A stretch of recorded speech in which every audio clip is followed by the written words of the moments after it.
Look at the pile of laundry on the chair. Look at the single, unwritten email. Cognitively, you know these tasks require minimal effort. You know they will take less than 10 minutes. Yet, an invisible wall descends. A profound, leaden weight anchors you to the couch. You pull out your phone and begin scrolling, acutely aware of your own avoidance, drowning in guilt. Society calls this laziness. Self-help gurus call it a lack of discipline. But neurobiology has a completely different explanation. You are experiencing task paralysis. This is a nervous system startup problem. Today, we are going to reframe this friction not as a moral failing, but as an autonomic survival response. To your conscious mind, folding laundry or opening a bill is a benign chore. But to a dysregulated or overwhelmed nervous system, the transition from rest to action requires a surge of metabolic energy. We call this the ignition moment. If your emotional baseline is already depleted by chronic stress or burnout, your brain interprets that sudden demand for energy as a threat to your survival. You are not avoiding the task because it is hard. You are avoiding the ignition moment because your ancient threat detection center is treating the transition to action as a dangerous spike in anxiety. To understand why simple tasks feel physically impossible, we must look at executive function and limbic friction. Starting a task is never a single fluid motion. It is a highly complex sequence of cognitive microsteps. You have to disengage from resting, retrieve a goal from working memory, suppress competing urges, and generate physical motor commands. When you are fully rested, your prefrontal cortex easily handles this translation. But under chronic stress, a flood of hormones washes out the connection to your prefrontal cortex. Control is handed over entirely to the amygdala, your emotional survival center. This is where polyvagal theory explains the sheer physical heaviness you feel. When the amygdala perceives the ignition moment as an overwhelming energetic threat, the nervous system deploys its ultimate defense mechanism. It initiates a dorsal vagal shutdown. Your heart rate slows, your breathing becomes shallow, and your muscles literally lose their tone. You drop into a biological freeze state. You are practically playing dead in the face of your task list. Your body does this to conserve vital energy and protect you from further emotional distress. Why does a simple chore trigger this massive freeze? It happens because of your allostatic load. This is the cumulative wear and tear on your biological systems from ongoing stress. If you are dealing with financial strain, relationship issues, or severe sleep deprivation, your baseline level of physiological arousal is already hovering near the red line. It only takes a tiny push, like realizing you forgot to buy dish soap, to push your entire nervous system completely over the edge into dysregulation. Because this is a biological freeze state, you cannot discipline your way out of it. Yelling at yourself to just do it is like trying to stop a freight train with a bicycle brake. You must regulate your way out. The first practical patch is somatic regulation. Before you address the task, you must thaw the freeze in the body. Do not try to stand up and do the dishes. Instead, start with micro movements. Wiggle your toes. Clench and release your fists. Shift your gaze around the room. This gently signals to your motor cortex that movement is physically safe. Another immediate somatic tool is the temperature shift. Splashing cold water on your face triggers the mammalian dive reflex. This acts as an immediate physical reset for a spiraling autonomic nervous system. You can also use vocal vibration.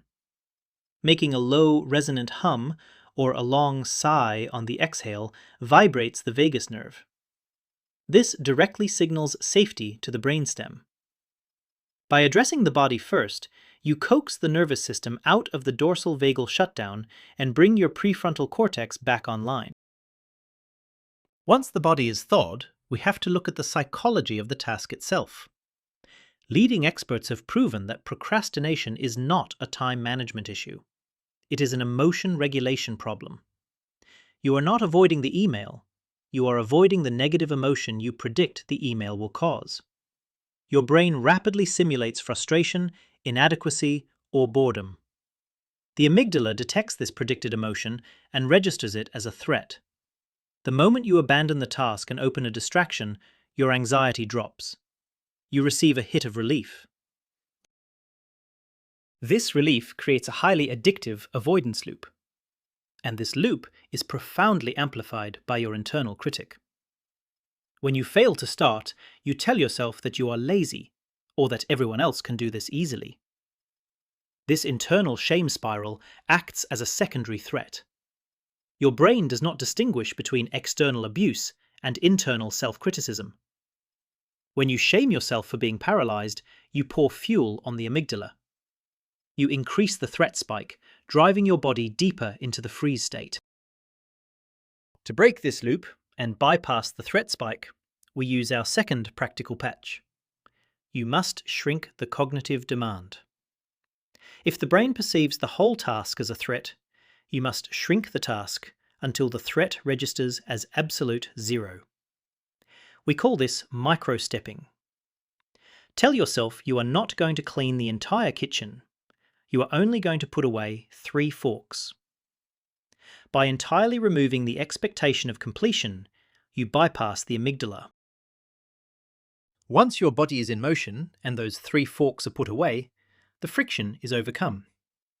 Anticipation and action stimulate dopamine production. Dopamine provides the activation energy for the ignition moment. It bridges the gap between where you are and where you want to be. By setting a micro goal that is laughably small, you manufacture a safe environment for dopamine to flow. Often, once you start, the chemistry shifts, and it becomes vastly easier to simply keep going. If your prefrontal cortex is deeply drained, you cannot hold multiple steps in your working memory. You must externalize your executive function. Get a piece of paper and write down every single physical micro-step.